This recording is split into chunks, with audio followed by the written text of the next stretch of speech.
chàng này là một tân binh mới đưa vào tù chăn kiến trong nhà giam khét tiếng nhất của thành phố. Tuy nhiên không ai biết rằng anh ta đáng sợ đến mức nào nên chẳng thèm chào hỏi lại còn ra mặt coi khinh.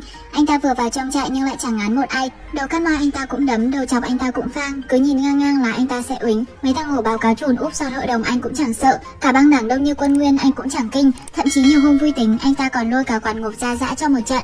Với phương châm không đàn em bất cứ một thằng nào, thằng bạn tù nào lao vào là một mình anh chấp hết. Sở dĩ anh chàng này có một thân thủ phi phàm và bản lĩnh đáng sợ đến thế là vì anh ta từng là một lính đặc chủng của quân đội mới giải ngũ trở về. Ấy thế mà lũ quản ngục lại dám chén cô người yêu xinh đẹp của anh giữa ban ngày ban mặt và còn quay lại clip cho anh xem. Vậy tại sao anh ta lại vào đây? Cuộc chiến với các thế lực độc ác trong tù thế nào thì mời các bạn đón xem một siêu phẩm trại giam truyền cảm hứng mạnh mẽ mang tên Ngục Tù nha.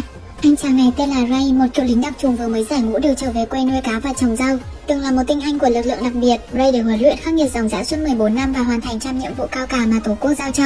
Có thể nói số huy chương mà anh được trao tặng còn nặng hơn cả một chiếc xe tăng. Vậy nên mặc dù trên răng dưới bình xăng nhưng Ray lại có một cô người yêu vô cùng xinh đẹp nghiêng nước nghiêng thùng. Ngày nhớ đêm mong, cô nàng Kenny hôm nào cũng ra bờ sông ngóng chồng sắp cưới trở về. Để tạo bất ngờ cho em yêu, Ray bỗng dưng lù lù xuất hiện khiến cô nàng vui như trúng lô xiên và liền ôm hôn thắm thiết. Trước đây anh bắn giặc còn giờ anh sẽ bắn em. Vừa dứt lời, anh móc trong bộ quân phục ra một chiếc nhẫn kim cương rồi nói lời cầu hôn ngọt ngào, làm vợ anh nhé baby. Nhẫn vừa trao tay, hai người liền đi ngay về lâu đài tình ái. Tuy nhiên Kenny chợt nhận ra cô đã quên quyển nhật ký ở bên cạnh bờ sông. Ray liền quay trở lại để nhà thì bất ngờ lúc này hai thằng chip hôi đi con Lamborghini ngang qua buông lời trêu ghẹo. Anh giàu lại còn đẹp trai, vừa thông kinh sử lại dàn một gang. Vừa hai Ray đã trở về, ấy thế mà bọn chúng vẫn không hề run sợ mà còn buông lời khiêu khích, đọ súng không chú em. Ray cay con chim cú định dạy cho bọn này một bài học, nhưng Kenny lại bắt anh lên xe về cho sớm chợ. Ấy vậy mà bọn chúng mất dậy nên đã tụt quần treo ngươi khiến Ray đã xông tới đấm cho không trượt phát nào. Một thằng lôi dao ra thì bị anh cho cắm đầu vào ô tô. Tuy nhiên điều này đã không may làm chiếc dao xiên luôn vào bụng hắn. Mọi chuyện xảy ra quá nhanh và Ray không hề chủ đích làm điều đó, anh chỉ đang tự vệ mà thôi. Nhưng ai ngờ thằng này đã lên bàn thờ bốc sôi. Luật sư nói rằng anh bị tòa tuyên án 18 tháng ăn cơm chó trong trại giam vì tội ngộ sát. Nếu như kháng án mà không thành công thì sẽ phải bóc 6 cuốn lịch chơi. Nghe theo lời luật sư, Ray đã chấp nhận bản án này. May thay cô nàng Kenny đã đẹp người lại còn đẹp nét nên luôn thấu hiểu cho người mình yêu. Cô nói rằng em sẽ đưa anh chăn kiến trở về. Tuy nhiên hai người không biết được rằng ông bố của thằng chầu chê kia lại là một kẻ lắm tiền nhiều của. Hắn ta đã thuê một gã hói đầu nhiều tóc điều tra ra lý lịch 3 đời của Ray để báo thù.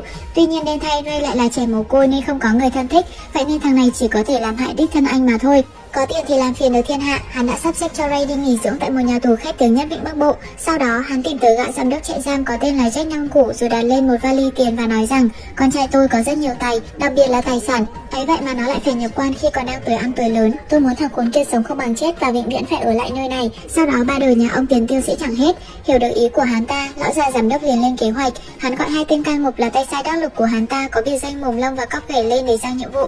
Chúng mày phải làm cho thằng Ray gây nên trọng tội để hắn phải ngồi trong này suốt đời, nghe chưa?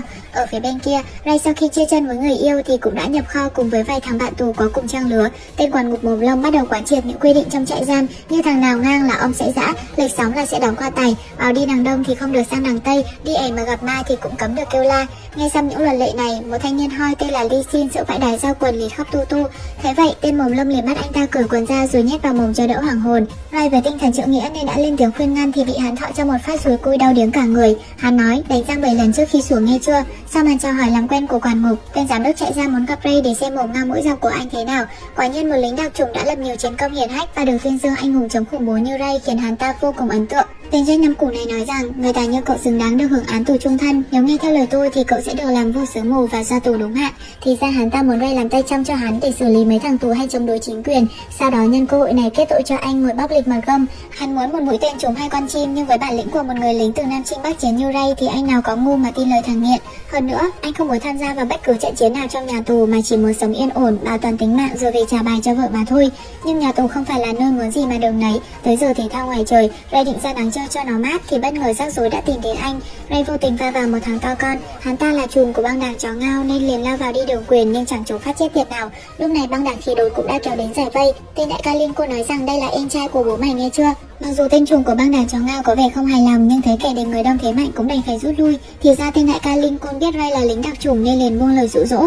Cậu gia nhập vào băng đảng của tôi thì một cặp nông san tít cũng chẳng ai dám động vào. Thế mày nghĩ bố mày sợ ai sao? Hắn cười khinh bỉ định dần cho Ray một trận thì cai ngục trưởng Johan đi tới. Thấy có cán bộ cùng với cái rùi cui là bọn này liền cúp đuôi bỏ chạy. Ngay lập tức mấy thằng đàn em của băng đảng chó ngao đã tìm tới hỏi thăm. Tuy nhiên Ray lại chẳng hề run sợ. Thằng đại ca của băng đảng này rất ngứa mắt với anh nên đi tới đâu cũng buông lời dọa dẫm rằng sẽ bên chết chứ không thể nào tha. Ấy vậy mà mà chưa tránh được vỏ dưa thì đã gặp vỏ dừa. Khi Ray đang vào nhà tắm làm lông thì bỗng dưng một thằng khổng lồ đầu cắt mau xuất hiện. Hắn ta là bang chủ của băng đảng 3D chuyên giam dây những tù nhân mới vào nhập trại. Hắn bắt Ray cặp củ khoai lang khiến một anh chàng trai thẳng như Ray vô cùng tức giận. Anh nói rằng đến ngay không ăn đòn. Vừa dứt lời, anh đấm cho thằng này 2 phát khiến hắn nằm lăn quay ra sàn. Tuy nhiên bất ngờ anh lại bị tên quản ngục phang cho một gậy. Đây có lẽ là điều mà bọn chúng mong muốn bấy lâu nay. Chỉ cần Ray ra tay là chúng có cớ lôi anh đi dần cho nhiều tử như lời tên giám đốc chết 5 củ đã giao. Chúng hỏi Ray tại sao lại đánh bạn tù thì anh đáp rằng thằng cơ hò đó định cướp đời trai của ông nội mày. Mày cho Ray giải thích rằng bản thân mình vô tội. Tên giám đốc vẫn chốt một câu xanh dờn, ở đây hấp riêng cũng là chuyện bình thường như cân đường hộp sữa. Ngay lập tức, hắn ra lệnh cho đàn em phang anh từng nhát đau thấu tâm can mà chẳng thể nào phản kháng. May thay một viên quản ngục tên là Peter đã hết lời cho mọi người dừng tay vì lo rằng Ray sẽ phải bỏ mạng. Ngày hôm sau, trong giờ đánh trễ bữa trưa, tên khổng lồ đầu cắt moi gây lọ vẫn chưa buông tha cho Ray nên liền xông tới gợi đòn. Phúc 70 đời nên cai ngục trưởng đã có mặt ngăn cản hắn ta. Lúc này anh mới biết rằng nơi đây vẫn còn những quản ngục giữ được tình người. Cai ngục trưởng dặn dò Ray tuyệt đối không được gây sự đánh nhau, nếu không sẽ bị nhốt vào phòng biệt giam và bản án sẽ tăng lên trông thấy. Không những thế, ông ta còn sắp xếp cho Ray làm việc tại một nơi nắng không tới chân, mưa không tới đầu vô cùng nhàn hạ, đó chính là thư viện. Tại đây, anh đã có một người bạn mới là ông chú cô đơn có tên David, người lãnh án tù chung thân trong trại giam này. Biết Ray từng là lính đặc chủng thì ông ta vô cùng ngưỡng mộ. Kể từ đó hai người đã trở thành bạn thân, ăn thì chung mâm, tắm thì chung buồng nên cả hai thường buông những lời tâm sự mỏng. Ray lúc này mới biết được David có biệt danh là ông lão cô đơn bởi lẽ ông ta có hoàn cảnh vô cùng đáng thương. David nói rằng trước đây tôi có người em trai bằng tuổi cậu, rất đam mê quân đội nhưng tôi lại dẫn vào con đường tội lỗi, đó là lôi đi ăn cướp ngân hàng. Nó đã bị mấy anh cảnh cho ăn kẹo đồng hẹo luôn tại trận, còn tôi thì vào tù ăn ngồi chung thân. Kể từ đó vợ con tôi cũng đã quay lưng và không bao giờ thèm nhìn mặt một lần nào nữa. Là một người cô đơn, vậy nên ông lão đã coi Ray như thể là chính em trai của mình. Vào một ngày nọ, Ray đang nằm nghiêng mình chơi ráo nước thì quản ngục theo lệnh của tên giám đốc vào trong trao cho anh bộ trang sức hình số 8 rồi kiểm tra phòng đột xuất. Sau khi lục tung cả giường lẫn chiếu thì thằng Mồm Lông vô tình vớ được bức ảnh của người yêu Ray trong cuốn sổ nhật ký.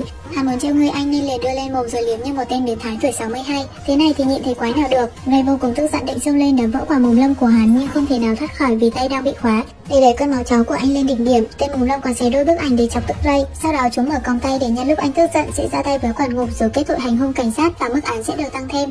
Tuy nhiên Ray đập trai nhưng đâu có óc chó, anh vô cùng điềm tĩnh và không bị rơi vào cái bẫy tình của bọn này bày ra. Mồm Lông thấy anh khó nhai thì liền chơi bài cổ hành tiếp theo, miệng sao Ray lên cơn điên rồi đánh trả nhưng anh vẫn nén nỗi nhục vào lòng. Anh chàng quản ngục trẻ tuổi Peter chứng kiến cảnh đồng nghiệp của mình lạm dụng chức quyền cổ hành tù nhân thì không thể nào chấp nhận được. Anh ta liền ra tay ngăn cản không cho thằng Mồm Lông và khỉ đùi làm cản. Nhờ có đó thì Ray mới lại thoát được một kiếp nạn trong tù. Tuy nhiên bọn chúng cũng không ngu mà dừng lại. Thời gian thấm thoát thoi đưa, còn chưa kịp ể đã vừa nửa năm. Cuối cùng cũng đã đến ngày bạn gái tới thăm. Hai người vui mừng khôn xiết chỉ muốn nắm tay nhau ra về. Ấy thế mà vừa mới nói được vài lời và còn chưa ngồi cho nóng đít thì hai thằng quản ngục đã bắt anh quay trở lại buồng. Mồm Lâm còn buông lời khiêu khích: "Hàng ngon đấy, anh sẽ cho chú em một bất ngờ." Trải qua 6 tháng ngục tù, Ray đã không còn trúng kế của chúng như trước nữa nên chẳng hề bị kích động. Dù có thế nào anh cũng phải nén nỗi đau vào lòng bởi nếu bùng phát sẽ là con dao giết chết tình yêu của hai người. Cảm thấy không xoay đầu Ray nên thằng 3D đầu con moi đã nhắm tới thanh niên hoi có tên Lee Sin, người nhập trại cùng ngày với Ray và bị quản ngục nhét quần lót vào mồm trước đó. Bọn chúng bao vây hội đồng muốn dạy cho Lee Sin một trận rồi bắt làm nô lệ cho tên khổng lồ gây lọ. Đám đông ở ngoài cổ vũ rất hăng. Rất may lúc này Ray đã tới kịp để giải vây. Anh nhảy lên túm tóc thằng này cho hắn long óc quỵ luôn xuống sàn. Sau đó giã từng phát cực kỳ ban căng chăm sóc bộ nhà khiến hắn hộc cả máu mồm.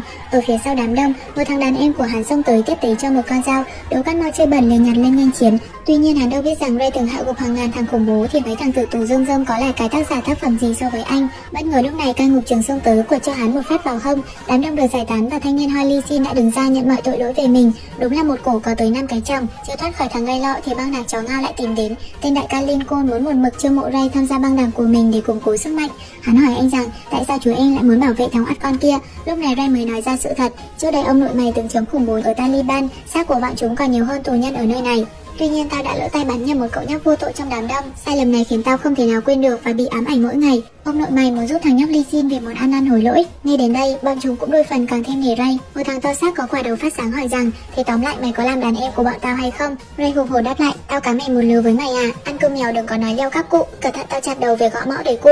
Thằng này tức lộn cả ruột nhưng chỉ dám đứng lên đập bàn chửi bới sau đó bỏ đi. Bởi vì tên đầu cắt moi Ray còn đấm cho hộc máu mồm thì hắn tuổi lồng mà đòi sánh vai. Càng khó thì Lincoln càng muốn chinh phục. Ngày hôm sau hắn ta lại hẹn Ray ra ngoài sân ngắm cảnh rồi đàm đạo chuyện đời. Nào là thằng vua cũng phải thua thằng liều cho đến nhiễu điều phủ lấy giá gương. Người trong một trại phải thương nhau cùng. Đúng lúc này tên trùm cùng lũ đàn em của băng đảng khỉ đột đi qua buông lời đe dọa. Lincoln khuyên Ray nên về phe của hắn bởi lẽ ở nhà tù này nếu có một thế lực chống lưng thì chẳng kẻ nào dám động vào, còn không sẽ chẳng sống yên ổn ngày nào cho đến khi mãn hạn. Ấy thế mà Ray vẫn tâm bất biến giữa dòng đời vạn biến. Đúng là trong tù chẳng biết trước được điều gì, tên giám đốc trại giam lại nghĩ ra một kế. Hắn không cho Ray làm việc trong thư viện mà lại cho anh đi lau sàn nhà xí.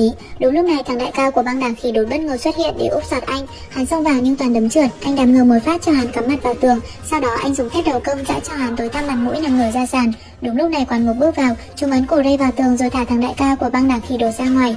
Tên giám đốc trại giam cũng đã đích thân tới hành xác anh, can tội đánh nhau nên hắn đã có cơ hội bàn mối cho Ray, mục tiêu là khiến cho anh sống không bằng chết. Vậy nên thằng Jack Năm Cổ đã lấy chiếc dùi cui 51 cm, sau đó tụt quần anh ra rồi thâm cho tới bến. Điều này khiến cho Ray vô cùng đau đớn và la hét thất thanh mà trời xanh nào có thấu. Tuy nhiên anh vẫn chẳng biết tại sao mà chúng lại đối xử bất công với mình như vậy. Không những thế, hai thằng mồm lông và cóc ghẻ còn cho Ray cắm đầu vào bồn cầu để uống nước sờ tinh dâu tăng cường sinh lực. Anh chàng quản ngục trẻ Peter chứng kiến cảnh này thì không thể nào chấp nhận nổi. Tuy nhiên anh ta chỉ là một thằng có con nên chẳng thể nào ngăn cản nổi. Ray nôn mửa sống không bằng chết, đó chính là điều mà chúng muốn. Không những thế, bọn chúng còn lôi anh vào nhà tắm rồi dùng vòi nước cao áp xịt cho Ray bỏng rát hết cả người. Mấy thằng cơ hó thì cười như đứa ưa ăn chuối vô cùng đắc ý. Chỉ vì tiền mà bọn chúng đã ném cả lương tâm chơi trò nó nhai nên chẳng biết thương ai là gì.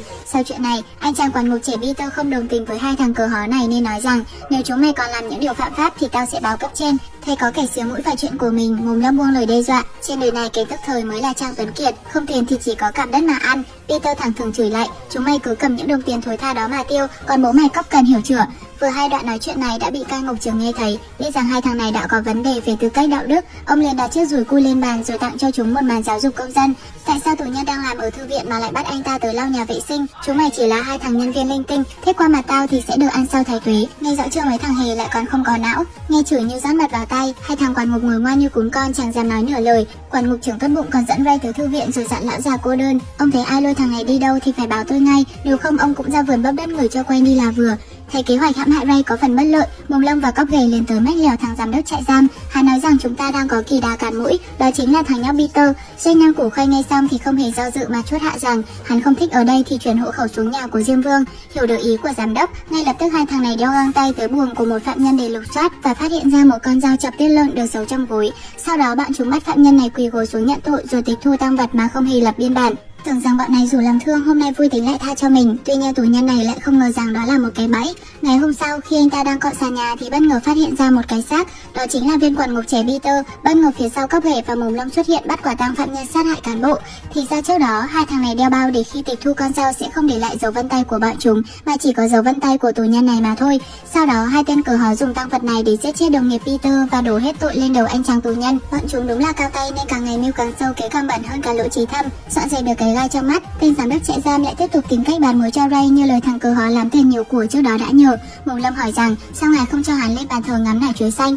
Thông minh lắm thằng ngu ạ, giết chết thằng này là một chuyện quá đơn giản, nhưng bắt nó phải lãnh án tù chung thân sống không bằng chết mới là việc chúng ta cần làm. Ở phía bên ngoài, Ray cùng với ông bạn tù của mình vẫn đang ung dung rung đùi xem mấy thằng phạm nhân chơi bóng. Tuy nhiên anh không biết rằng ngoài lũ quản ngục xấu xa thì tên đại ca Lincoln của băng đảng chó ngao vẫn chưa thể nào buông tha cho anh. Hắn ta là trùm của băng phái lớn nhất nơi này mà không thu phục được một thằng mới nhập kho như Ray thì quả là mất mặt. Thấy việc nhẹ nhàng thuyết phục Ray có vẻ hơi xương, hắn cùng lũ đàn em liền quyết định dùng biện pháp mạnh. Chúng kéo đến bao vây Ray rồi hỏi anh một lần cuối rằng không thích uống rượu mừng mà lại muốn uống rượu phạt hay sao mà chưa đi theo bọn tao hả nhóc?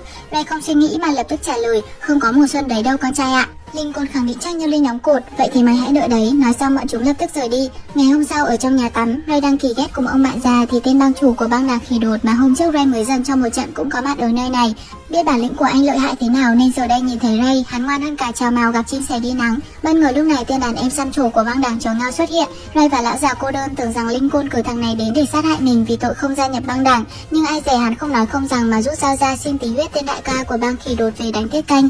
Ray thấy có điều gì đó sai sai, y như rằng chưa quá 2 phút thì lũ đàn em của tên đại ca vừa hẹo đã tìm đến anh và nói sẽ báo thù cho bang chủ. Ray cố gắng giải thích rằng anh không làm việc đó mà là lũ cờ hó của băng đảng chó ngao, nhưng bọn chúng vẫn còn bàn tìm bàn nghi, thì ra đó đều là âm mưu của Lincoln muốn dồn Ray vào bước đường cùng. Ngay lập tức hắn cho người gọi Ray sang đại bản doanh để chút bầu tâm sự. Hắn nói rằng anh đã xử lý kẻ thù cho chú em, vậy nên chú em đã nợ anh một ân huệ, giờ thì hãy về với đội của bố mày nghe chưa thằng nhóc. Ray vẫn một mực khẳng định tao thà sống vinh còn hơn chết nhục, vậy nên không theo một thằng súc vật như mày. Sự cứng đầu của anh đã làm đứt dây thần kinh bình tĩnh của Lincoln nên hắn liền cho đàn em siết cổ, sau đó ấn đầu anh xuống sàn. Hắn tức giận nói rằng trong cái trại giam này, theo bố mày thì sống mà chồng bố mày thì chết, nghe chưa? Bất kể lúc nào tao cũng có thể lấy cái mạng cháu của mày, hiểu không? Chửi xong hắn không muốn nhìn thấy mặt Ray nên đã bảo đàn em tống cổ anh ra khỏi phòng.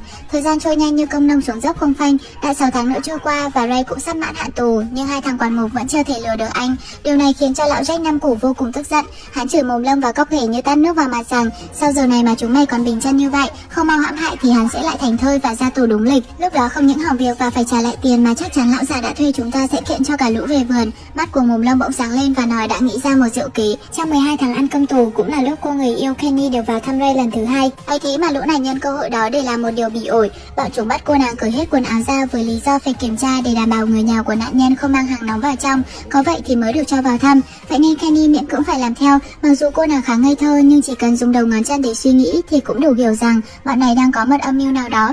Nhưng để có lần vào thăm này, Kenny đã phải chờ dòng dã 6 tháng trời nên cũng đành phải làm theo những điều mà bọn chúng yêu cầu. Trên trần nhà thì có camera và cô nàng chỉ còn đúng hai mình vài che thân, nhưng mồm lông vẫn kiên quyết bắt phải lột sạch mọi thứ trên người. Kenny vì người mình yêu mà chịu đựng nhục nhã và uất ức. Cứ như vậy cô phải phun ra 2 hạt lạc và bông lan đột biến 2 cánh thâm cho bọn quản ngục này chiêm ngưỡng. Đồng thời bọn chúng đã quay lại tất cả để nhằm kích động người yêu của cô.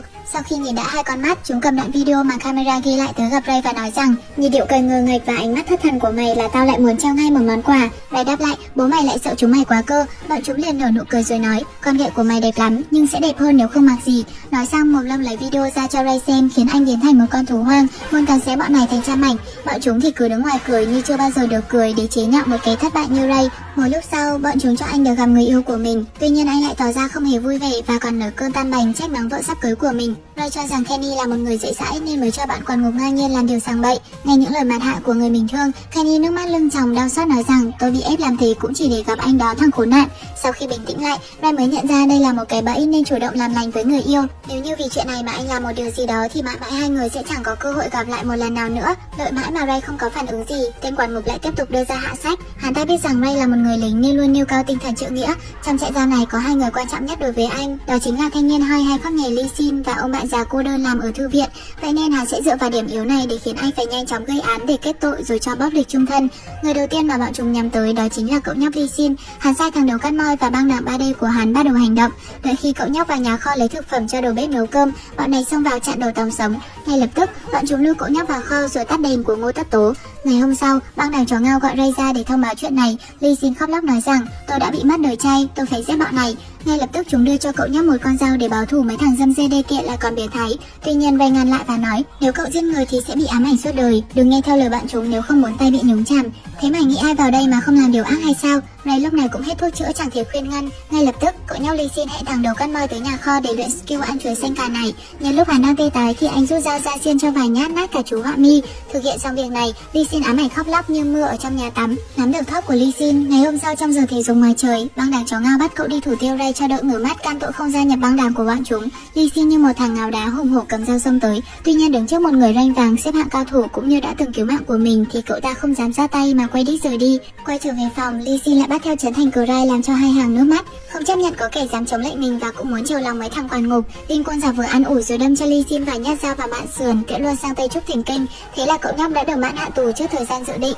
Sau khi thủ tiêu được người Ray luôn muốn bảo vệ xong, hai thằng quản ngục cho gọi Ray tới một phòng kho. Tại đây Lincoln bất ngờ xuất hiện lù lù như một đống cứt. Hắn nói rằng tao muốn giết mày mà quản ngục không cho phép, vậy nên tao đã xử đẹp thằng nhóc Lee Sin. Nó đã nhắc đến tên mày trước khi xuống lau nhà cho thần chết. Nghe đến đây Ray không kiềm chế được bản thân, Lincoln thì bỏ đi, còn hai tên quản ngục thì siết cổ anh ép chặt xuống bàn. Mồm lông định dùng dao đâm thì Ray đã phản công và thoát ra được. Ray nhẹ nhàng né đòn rồi chặt vào cổ một phát cho cốc hề nằm lăn ra sàn. Cái gì chứ hai thằng già này một đấm thì thiếu mà một đá thì thừa. Anh cho thằng mồm lông biết thế nào là rụng răng ăn cháo khi tuổi đã ngoài 60.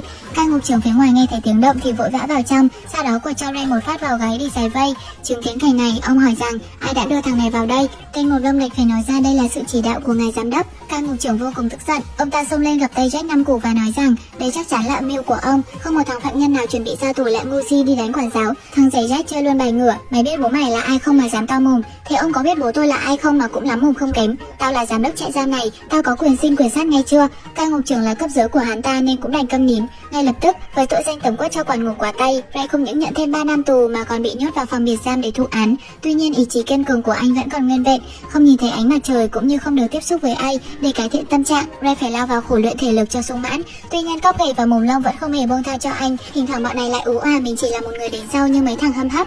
Không những thế, bọn chúng thỉnh thoảng còn vào rửa mặt cho anh bằng một chàng nước thánh. Hết ngày này qua tháng khác, Ray dần không thể chịu được cảnh hành xác cũng như tù túm ở nơi này. Thị lực thì giảm sút đi rất nhiều do không nhìn thấy ánh sáng. Chân tay ngửa ngày khiến anh liên tục cào vào tường, đôi khi lại ngồi trên giường cười như một thằng dở hơi. Càng ngày ảo giác xuất hiện càng nhiều. Rất may là Ray đã được quản ngục trưởng tới cứu. Ông nói với anh rằng hãy kể mọi chuyện với tôi sẽ giúp cậu.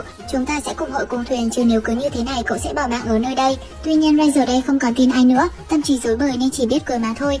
Sau 3 tháng ở phòng biệt giam, Ray thấy cuộc sống bên ngoài vô cùng tươi đẹp. Nhờ có ý chí kiên cường, anh đã nhanh chóng hòa nhập được với bạn tù. Một người thân của mình đã hoảng, còn lại duy nhất là lão già cô đơn. Anh không biết nói gì mà chỉ có thể dặn dò ông lão phải cẩn thận mà thôi. Tôi không muốn ông bị liên lụy khi tuổi đã xế chiều. Ngày hôm sau, Ray biết rằng đã đến lúc mình phải hành động. Một điều nhịn là 9 điều nhục. Thù này không trả thì sẽ chẳng có mặt mũi nào mà làm tù nhân. Cậu dặn ông lão hãy đứng sang một bên, sau đó xông lên nghênh chiến. Anh chỉ thẳng mặt thằng cờ hó Lincoln và lũ đàn em trong băng đảng chó ngao rồi nói rằng chúng mày chỉ là những thằng óc chó bị hắn lợi dụng mà thôi. Hắn luôn coi chúng mày là vũ khí để giết người chuộc lợi. Chúng mày không thực hiện là hắn sẽ ra tay như thằng em Lee Sin của tao. Đã bao giờ hắn bảo vệ lũ ngu học bọn mày hay chưa? Ngay tới đây, một thằng xăm trổ to con lao lên thì bị Ray đánh gục rồi chốt một phát trúng mặt ngất luôn tại trận. Quản ngục định xông vào nhưng lão già giám đốc lệnh cho không ai được bứt dây động rừng. Hắn muốn Ray giết người để phán án tù chung thân cho nhẹ gánh. Băng đảng chó ngao định đánh hội đồng thì rất nhiều tù nhân khác cũng đã ủng hộ anh.